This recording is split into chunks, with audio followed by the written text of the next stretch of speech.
Welcome to my humble little office. My name is R. Keith Andrews. I'm a spiritual guide and paranormal adept. The journey continues today on January 9th, 2022 at approximately 7:02 a.m. PST. I've been looking at a lot or talking to you a lot about the negative side of things, as in fear. Well, I'm pretty certain it's time we start looking at the other side.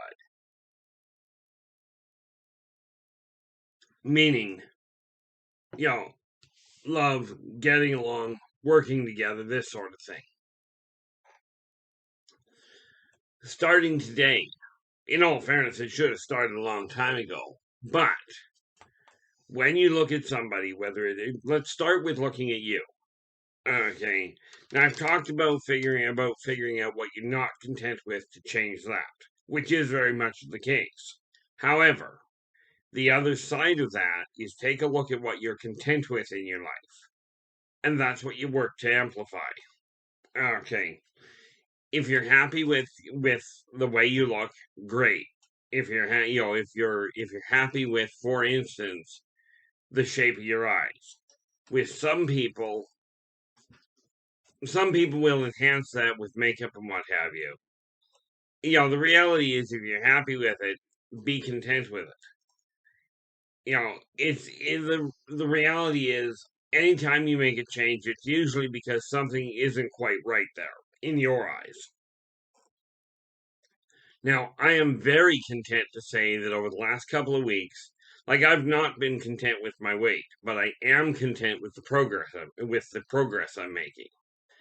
So over the last week and a bit here, I think it's a week and a bit, I'm down again on my weight. I've got a target. I intend wholeheartedly on breaking the 200-pound mark. And I am content with the progress I'm making, so I don't have to change it. I can stay focused on that, keep doing the thing I'm doing, and get to where I'm heading. It's not a fast progress. Okay, I mean, it's been a week since I checked my weight, and I'm down another pound. Actually, a pound 1.8. Okay, 1.8 pounds, which is just under a kilo. Okay, but I haven't been doing without. I haven't been, in all fairness, I really haven't been exercising. But I did the thing that so many of the new medical people are saying is wrong. I simply cut back on what I was eating and carried on with the day. Now, in my eyes, I've been sleeping too much lately, but what I'm very happy about is my weight is continuing to drop. Okay, I'd have to look back, but I think in about the last month, I'm down about 5 pounds, which means if I look at that progress, which I'm quite content with, and a pound and a half to 2 pounds a week, I'm looking at, where are we here? We're in January right now. I'm aiming for 180. Okay, and that means I've still got to drop another 35 pounds. At 2 pounds, a pound a week, we're looking 35 weeks. We're looking at about, sad to say in some ways, about 8 months. But this is not a game for the quick. Okay, the reality of it is, so many people are coming up with these ideas. Take this pill, take this additive, and you can drop 30 pounds in a week. In my opinion, this is absolutely, an absolutely terrible idea because your body won't adjust to it properly. At dropping at the speed I'm at, okay, yes, it'll take about 8 months on basic calculation, or about 8 months, because I'm only looking at a pound and a half to 2 pounds a week, right? And I am looking at dropping another 35 pounds. But on the shorter side of it, the first marker is to hit 205, which is only another 10 pounds. And that 10 pounds, I'm only looking at another month and a half, which will make me very happy because that'll put me lighter than I've been, well, in the last year. I hit 206 a couple of months back. and then put on another 10 pounds. But take a look at yourself. Okay. Take a look. Actually, it was closer to 20, but take a look at yourself and look at the path you're on. What are you content with? For me, it's pretty simple. I'm content with the speed that my weight is dropping. I'm content with the speed, with the pattern I've laid out for writing. So that's come along, and I got this one section finished that was absolutely imperative for me. I'd hit a roadblock and went, I've got to deal with this. So when I get done this video, I've got a journal entry to deal with, just a short one. But it's one of those things that is a short-term goal. And considering I'm happy with the progress I'm making with the writing, I'm moving forward. Now, since I brought up the writing, where did I put it? Oh, don't have it here. Okay, this is one of those rare times when I get up. Where is it? Ton of me. Yes, I'm looking. Oh, there it is. Didn't have to get up.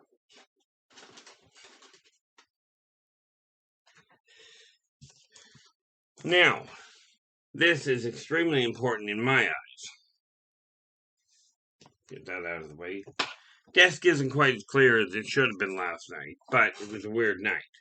Anyway, I've mentioned this to you before. This book is one of the series.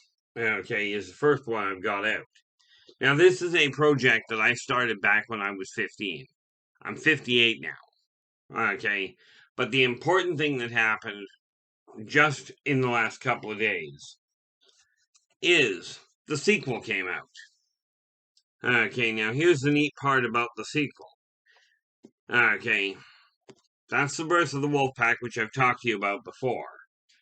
This is the next stage. Now, I mentioned when we're talking about doing steps, people say the first step is always the hardest. That's very much misguided, in my opinion. Okay, the first step is the easy one. Take a look at the number of times you've tried starting something. Watch kids.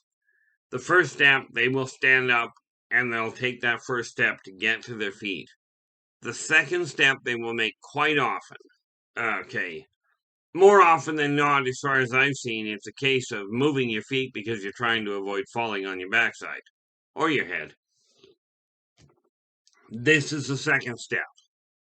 The second book, the sequel to the first one, that's the end of an epoch. Okay. Now, here's the thing. That's the second step. The third one is the one that I'm on right now, and this is where I'm happy with the writing project I'm working on. I'm already about just over, what is it? Just over 131. I'm about a third of the way through writing the third book, the final book in the trilogy. Now, here's something you don't know, because I haven't told anybody. Well, I've told some people. But this is why projects are intriguingly complicated on occasion.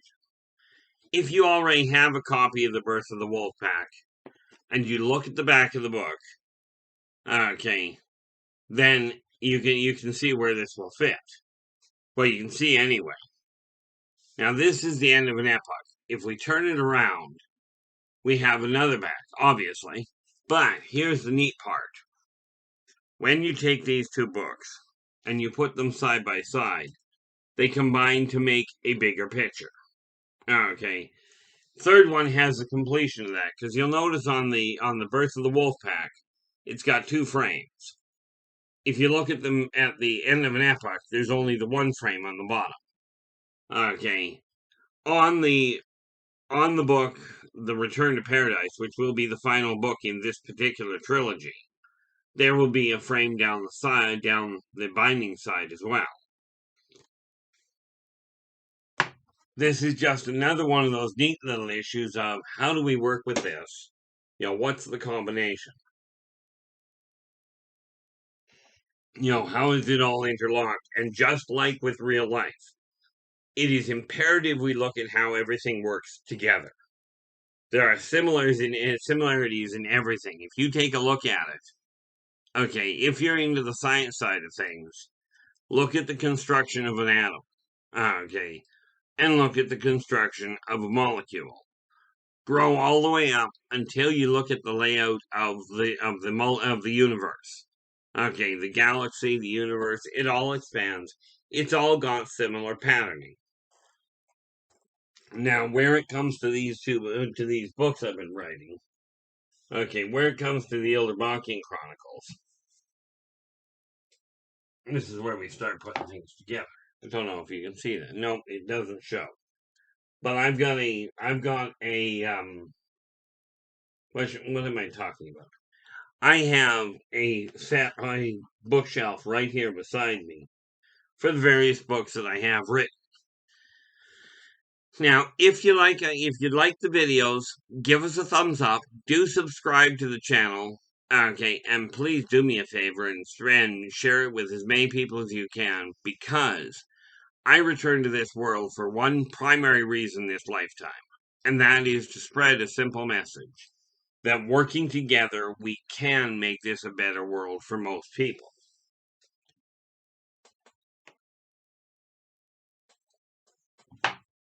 Just trying to add that to the bookshelf. Oh, shouldn't have done that. Here's the other thing, and this is another added bonus with these books. Okay, if you look at the bindings, okay, whoop, that won't work. If you look at the bindings of them, obviously there's pictures on everybody's binding. But when you put them together, okay, they will create the picture is designed to spread out over the entire binding. Okay. Leaving us with, by the time all 12 books are out, a complete picture on the whole binding that all goes together. And again, it boils down to, as with life, everything is connected. Everything is very tightly connected in a lot of ways. This is why reaching out, developing a community, developing a solid connection with those that you're around, with the family, is so important. Okay. Now, when you consider that everything is connected, when you do something, it's going to have an effect. Think about it. In simplest terms, actually, this may not be the simplest term, but when you breathe, oxygen that does contain all sorts of things, some positive, some negative, but there's a balance point. When you breathe, that air goes into your lungs, and through a real complex, and this I'm not versed to really explain, but through a complex system, the oxygen goes into your lungs. Some of it remains being, some extra stuff remains behind. Your body uses that. And this is where what are called breatharians come in. People call themselves breatharians, going, I can pull all the energy I need, all the food I need out of the oxygen. Which there are races that can actually do that. Frankly, humans aren't one of them. Not from anything I've seen. But the principle is sound. Because humans breathe in, their body keeps what is required and exhales carbon dioxide. The net result of that is the trees. Also, and trees, which, by the way, that's where you'll find the arboreans hiding. The trees and the plants. Also, they take in the carbon dioxide, the air, and they pull out the carbon dioxide through the system that their body works through. It turns around, keeps what they require, and breathes out clear oxygen again. Net result, humans and plants require each other. You kill either one of them off, okay, and it's not just humans. Anything that breathes oxygen is symbiotic with plants, because the plants change the oxygen change that configuration to carbon dioxide. So when we take a look at the forest industry, Okay, I love the people in the forest industry that are cutting down trees because we require them to build stuff. That's where building is at this point. But those same companies spend a lot of their time replanting. Now, much as you can say that's a greed thing, they want to make sure they've still got stuff to work with. The reality is, it's imperative they want to work at all. Because if we wipe out the trees, air quality goes down, oxygen levels go down, and so does everybody's health. And I do mean everybody's.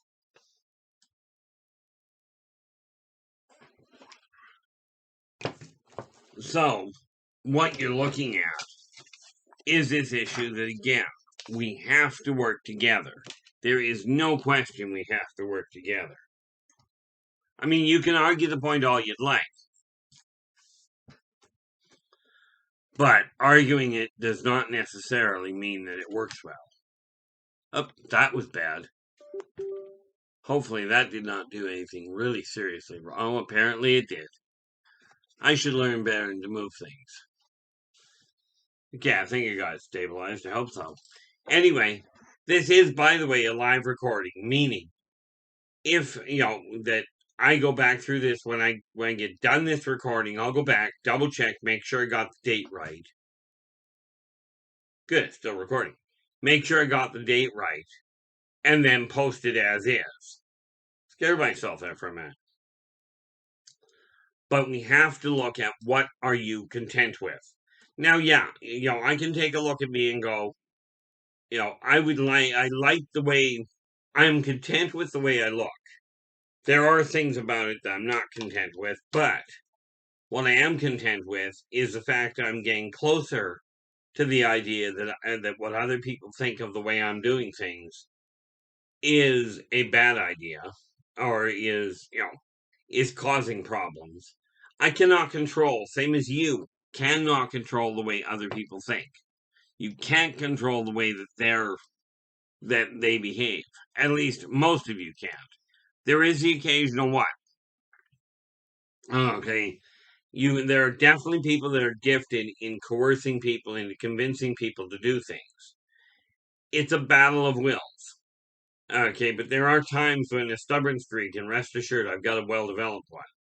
There are times when a stubborn streak is not exactly healthy. But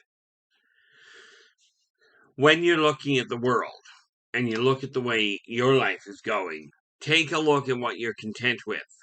If you're content with it, it doesn't require modification. If you're not content with it, that's when you start making adjustments. So, by all means, take the time to really look at you, look in your heart, and go, am I content with my life? Now, I've just gone over the writing side of it, and for pity's sakes, if you've got a project that you've been putting on hold because somebody told you that you weren't good enough or that wasn't written well enough, okay, number one, you look at when it comes to writing specifically, look at the writing you're doing. Is it conveying the message you're looking for? Is it conveying the story? All written works do not have a hidden message. Okay, at least not that the writer's aware of. But virtually every written work will trigger people in their own way.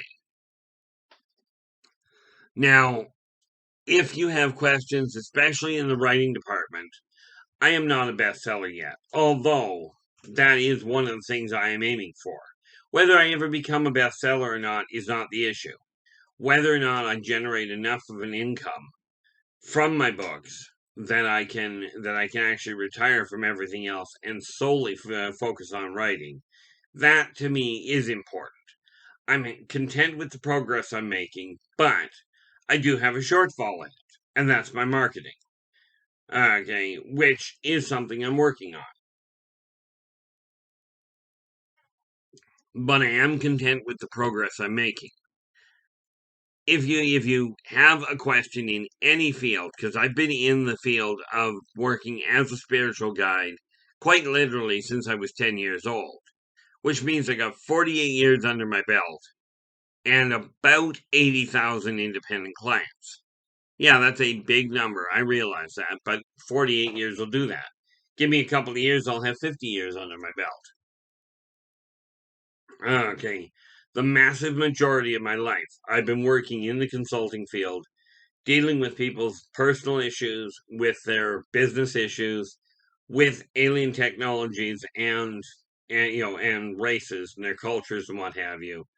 Now, I'm not expecting you to believe this. Okay, don't take my word for it. Or do. Okay, the best I can tell you is I'm not about to lie to you to make you feel better. Okay, I have only done that once in my life, and that was a direct request from somebody, from a person. But when you've got a project you're working on, talk if you run into a bit of a roadblock, talk to somebody that has successfully done it. Okay, I have successfully laid out a pattern whereby I can track my finances. Come to think of it, I've got to do that today. Not my finances, but I don't think. Nope. So I have to. There is a sheet. What you do is on a sheet of paper. Okay, you take a look at the amount of money you require to run your house. Okay, and this path, by the way, I've set a goal every month for the last 5 months. 5 months. Yeah, starting September. Okay, I started off by writing down on a piece of paper. I have legally acquired. I've legally acquired a minimum of $2,500 a month. That's where it started. Actually, that's not entirely correct, but figure out what it costs you to run your house. Okay. Rent, utilities, insurance, travel, food, savings, entertainment, and there might be something else in there I'm missing, but figure out what the entire package costs you. Okay. For me, I can do it comfortably on 2,500. But I started off with this idea and I started out at $2,000. Every month I've increased that amount, and every month for the last 4 months, and I should make the five this month as well, the marker this month as well. But every month I've raised that bar. Currently, I'm aiming at 3,400. Every month prior to this, in the last 4 months, I've hit that goal.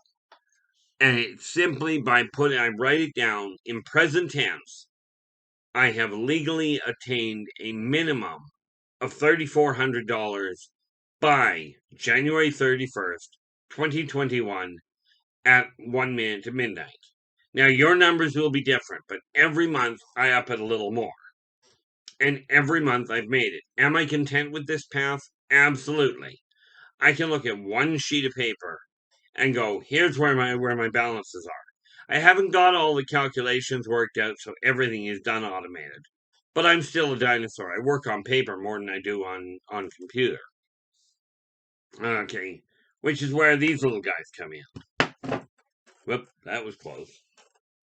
These little figures here. Now this character here. Okay, I paint these with toothpicks and very small toothbrushes. But this character is a rendition of one of the characters, not a main character, but one of the characters in the Yldrbac Chronicles. This little chap is representative of a character by the name of Hablong. Okay, now Hablong is an interesting character, and here's a little neat piece for you.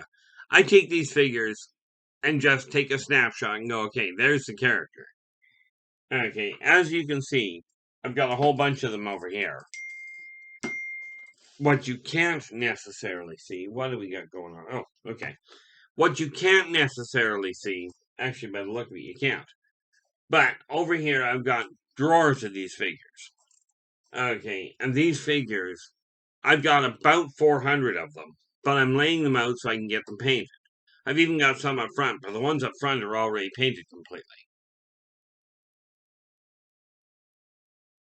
These, again, are things that I'm content with.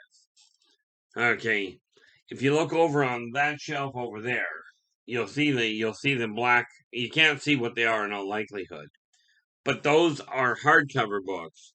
They have very specific people to go to. Okay, the only ones I have that I actually put up for sale. Let me see here. Nope, they're down here. Down on this shelf down here, I've got it so I can look over there and go, there's boxes of books that I do have. And if you look at the bottom of if you look at the bottom of this video, you'll find two very important things. One, right at the bottom, you'll find a list of different ways of making contact. So I'd love to hear your thoughts on what you're on the videos that I'm doing. Whether they are thoughts about this is something I'd like to see or this is something I'm not happy with. Now, do understand, I'm not going to make everybody happy. Okay, I won't apologize to people for doing things the way I do them because I'm doing the best I can in my eyes, and I'm content with that. But if you've got questions, drop me a line at one of the contact points below. Okay, in any field, it doesn't matter. If I've got an answer for you, I will do my best to get back to you. Okay, in some cases, as in one that happened just the other day, just a few days ago, the question was one that was necessary that many people had questions on. So I turned around and I did a video on it. Okay, but if you write me at one of those contact points, I will get back to you, especially if you don't desire the rest of the world to be able to know what's going on. Okay, what your question is. I don't use other people's names. Okay, primarily because of the fact that to me it is just not the right thing to do. Okay, even in my books. Okay, yes, I recognize the people that have done the big impacts. When I'm looking at a book that I'm writing, I do write down here's the person that's doing the illustrations, that sort of thing. And I do give credit where it's due because I am not perfect by any functional means. Okay. And this is where it comes back around to that thing. Make sure whatever you're doing, okay, that you're enjoying doing it and that it is not hurting anybody else. Now, it will certainly interfere with something if you're doing something to help people. Because get this, there's a lot of people, and these people I support very wholeheartedly. The people that join the military, the people that join first responders, what people call first responders. Now, here's the funny thing: first responders, we talk about the ambulance, the police, the firemen. Absolutely, they are first responders, and we should do what we can to thank them when they do something right. The military, your reserves. These are people I absolutely back in concept. What their superiors do or what the overall plan is, I have questions. A lot of questions. And of course that comment brings to mind a picture that I saw on Facebook. It showed a parking lot that was absolutely covered in snow, just a light skiff of it, probably an inch or two at the most. Okay, but it showed a number of cars. But there was this one where it showed a spot where the snow had clearly not fallen, meaning there had to be a car there. There was one set of footprints leading to the car, and then the car was gone. There's no car. There's no tire tracks where it went away. There's no footsteps where the person walked back away from the car. The whole place is just blank. Now, on the caption on that was, "I have questions," and I've got questions about a lot of things. But the first responders that people completely overlook, or at least so it seems to me, is parents to start with. They are the people, you that are parents, whether you're biological, adoptive, or your foster parents. It doesn't matter. Okay. You're first responders in any event. You're the people that the children are turning to start with. Okay. If we go out a little further, you have your delivery drivers. Okay. Chief among them are the truckers. Okay. Now, the truckers again are people that many people overlook. And for me, it's a question of hats off to the truckers. When I was a kid, I sometimes dreamt about becoming a trucker because even then I didn't want to be around people a lot. Okay, but I got thinking, well, I could do the long haul trucking, and then it dawned on me the bad right leg was a problem to start with. But then I got thinking, trucking takes a lot of work. It's a real hard job. Okay, but how could I possibly do it? I can get lost in my own city, and I've proven that beyond a shadow of a doubt. This is one of the reasons I don't leave the house much. Okay, I can get lost in my own house, so. And my house is not that big. My house is like, apartment is like 30, it's like 1,000 square feet. Picture that getting lost in there. It's also why I don't do a lot of cooking. But take a look at what you're content with. If you're content, that's what it's nice staying inside that comfort zone. Everybody requires one. Okay. But it has the danger. Oh, we have run off really badly. That being said, I'm going to bring this to a close. I will be back again tomorrow. Okay. Until then, take care of yourselves and each other, and for pity's sakes, stay positive.